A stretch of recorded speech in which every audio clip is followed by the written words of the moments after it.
Hi everybody, back home, back in the UK. Today what I want to talk about is why you should buy a 360 camera. I'm not going to give you how many reasons you should buy one at this moment in time, because if I say 6 I might end up with 10, if I say 10 I might end up with 8. So you'll have to watch till the end of the video to find out how many reasons I come up with. But there are a lot of reasons why you should buy one of these fantastic cameras. So let's get into it and I'll tell you all about it. But before that, please make sure you subscribe, make sure you give it a thumbs up, and it will help me with my YouTube channel like no end. It'll be absolutely fantastic if you do that. Okay, let's get into it then. So before I start talking about the flow state, stabilization and all the other things, the main reason you should buy one of these cameras is they're so easy to use. And it's so easy to edit your footage. You can edit your footage on your phone while you're out and about. You can edit it on an iPad like I normally do. Or you can take it back home, plug it into your computer, download your stuff onto the computer and edit it on the Insta360 suite on your PC or Mac, whichever you've got. So there's various ways that you can edit this footage, and editing the footage is quite easy. It's not like you're using Premiere Pro or anything like that. The editing is very easy, and the camera is very easy to use. I've set mine up so that if I press and hold the large button for about 5 seconds, then the camera will automatically start recording. So there's no messing about. Put it on the selfie stick, press and hold it for a few seconds, and it comes up saying it's recording, and off I go. What could be easier than that? If I want to record in any other modes, then I just connect it wirelessly to my phone and pick whichever mode I want. So if I want to do just a 360 photo, I can pick that on the phone and click, off you go. If you want to get out of the way, I can set a timer of 2 or 3 or 5 seconds, whatever it is. Set it all up. Say I want to take the photograph of the inside of a room, or not be in the photo myself. Set it on the timer, press the button, it waits a few seconds, takes a photo, just like a normal camera. If I want to do a time lapse, set it up on my phone, and various other things. All I do is I just connect it to my phone, and the software on the phone, dead easy to use, making this camera so easy. Let's get into some of the features. We've got on it this flow state stabilization, and this is absolutely fantastic. You can walk with it, you can run with it, I went on a camel with it, so riding a camel and I was using it. It's absolutely brilliant. The stabilization on it is second to none. It's like having a very expensive gimbal. In fact, in some ways it's better than a gimbal. And it just doesn't stabilize on me, it stabilizes everything. So that if I'm talking and I'm walking, I'm stabilised. But if I want to show you something while I'm walking, in editing later, I can move the camera around, show you something, all stabilised, explain what I'm looking at, and then bring the camera back to me and carry on walking, still stabilised. You just can't beat it. It's fantastic. That's reason number 2. I forgot to say reason number 1 for the first one. So that's reason number 2, the flow state stabilization. I'm going to remember this time. Reason number 3. Reason number 3, the invisible selfie stick.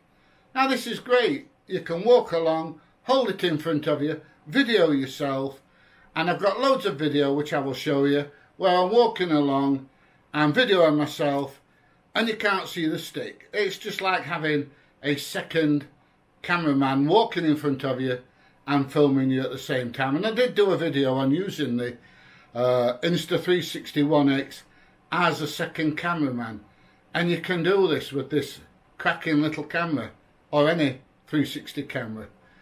So that's reason number 3. the invisible selfie stick. To go along with the invisible selfie stick, you can do what you call bullet time, where the camera rotates around you and just concentrates on you all the time, giving you a spectacular view, 360-degree view of yourself. Not always a good thing in my case, but the effect is really, really good, and it's really, really interesting.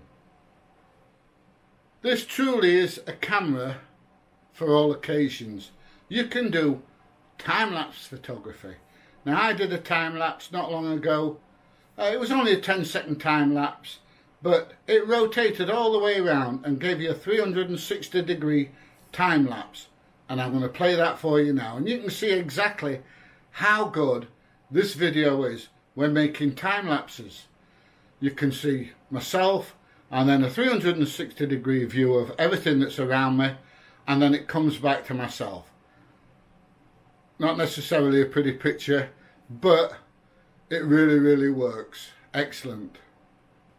You can make hyperlapses, so you can walk in a straight line at an object and it focuses on that object as you're going along, and it's hard to describe.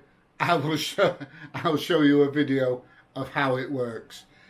But you're walking along or you're driving along, and the camera will focus on one point. You pick one point for the camera to focus on, and it concentrates on that one point all the time, and you speed yourself up to it. It's really, really good, and it's worth having a look at. It makes your videos a lot more interesting. So not only does it shoot 360 video, it also shoots 360 stills.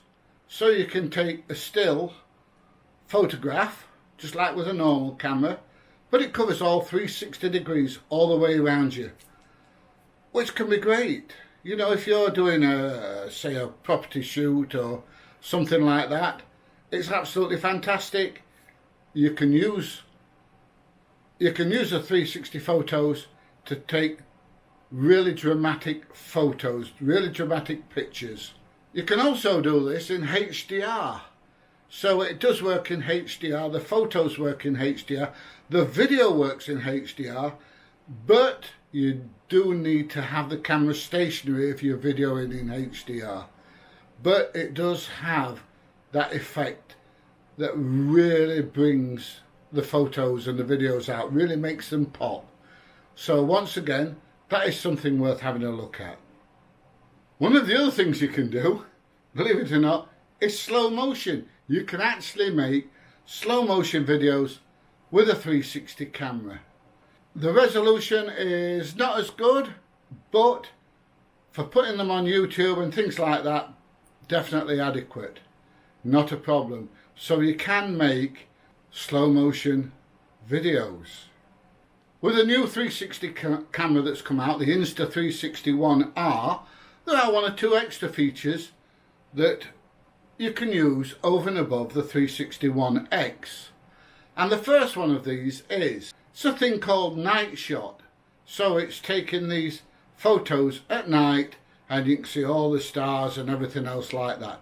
You can only do this on the 360 you can't do it on the 360 I've not tried it myself because I don't have the 360 yet, but hopefully I will be getting one in the very near future. Also on the new camera, it is waterproof down to 5 meters. So you can take it in the pool, you can take it in the sea, providing you don't go below 5 meters, you're absolutely okay with this camera. Now personally speaking, I wouldn't go below 5 meters anyway. I couldn't hold my breath that long. I'd end up drowning. And if I was in the sea, I'd end up going right to the bottom, never mind about 5 meters. Never come across a swimming pool that's more than 5 meters deep, unless it's got big diving boards on it and you can't swim in that area anyway. So 5 meters is plenty big enough, especially if you're on holiday, messing around the pool in the hotel. It's absolutely fantastic. The new one also comes with voice control. Now voice control must be absolutely fantastic. You can click start recording, or you can say start recording or end recording, and it will do that for you. So, you know, I don't have a problem pressing the button for it to start recording, but if you want to use the voice control, the voice control is there for you. I've actually used my Insta360 One X as a vlogging camera, and I made a complete video using the Insta360 One X, and I will leave a link up here somewhere.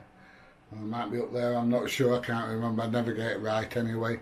So you can see this video, how I've made a complete video just using the 360 camera. So you can use it as a vlogging camera if you want. So you just use it as a vlogging camera. It's great, just using the one camera. Don't have to worry about anything else. The audio on it is, if you're in a quiet area, it's not bad at all. If you're somewhere where it's a bit noisy, leaves a little bit to be desired. But the new one, you can actually plug in a microphone. So you can use a small lapel mic or something like that to make the audio so much better and so much clearer.